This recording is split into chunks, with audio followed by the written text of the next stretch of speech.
We've seen CNN reporters this evening spread across the country in Ukraine, often very close to where fighting has been occurring or with those trying to survive. There's one story that's happened in the south of the country I want to bring you now. CNN's international security editor, Nick Payton-Walsh, is in Kherson.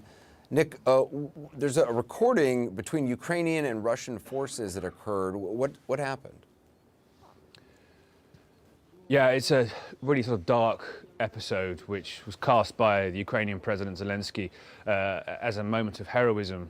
Snake Island off the coast of Odessa, where we were yesterday, where we heard explosions at dawn in the distance, and they persisted intermittently throughout the morning. Always hard to know exactly what was being hit. Some of them were ferocious, so we could, hear their impact from miles away. And Snake Island is off the coast of Odessa, some distance, in fact, and appears to have been attacked by a Russian warship. And on it, the population is basically just Ukrainian soldiers defending it. Here's the intercept of the conversation between them and the Russian forces that approached them.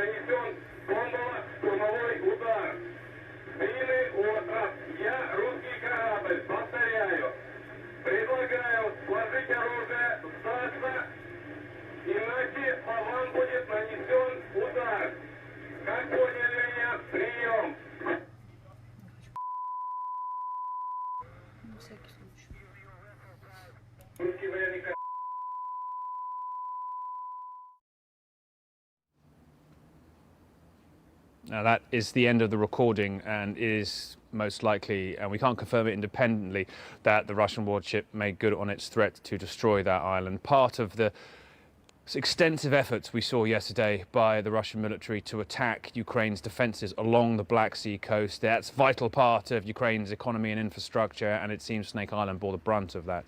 Anderson? What's the latest you've been seeing in the region?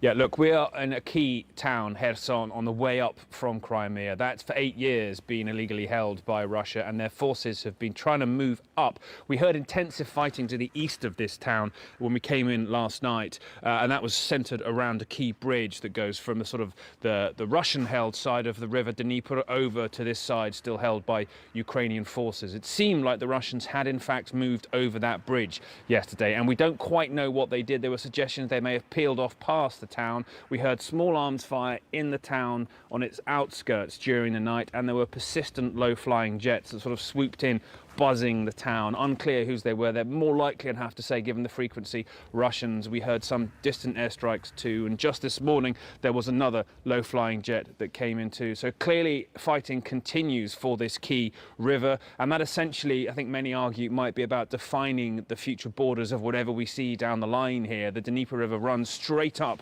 through Kiev, defining the east where separatist territories are, separating Crimea, already held by Russia, and up through Kiev where the fighting is at the moment. So if the Russian ambition here is not for all of Ukraine, this Dnieper River and the bridges across it that we're seeing the intense fighting for here are absolutely key, Anderson. All right, Nick Payton-Walsh in Kherson, Ukraine. Thanks to you and your team. Be careful.